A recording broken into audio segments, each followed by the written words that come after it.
Hi everybody, I hope you are doing well. Today we'll talk about how to fix or how to solve the problem of too many operations on ChatGPT. You click on settings like this. Here in this page,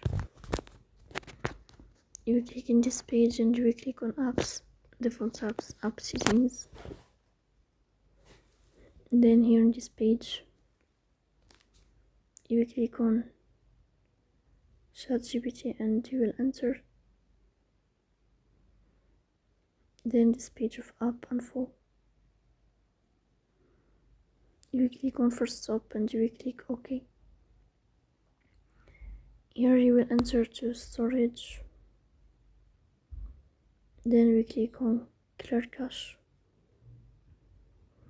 In the end you will turn off your phone and you will start your phone again.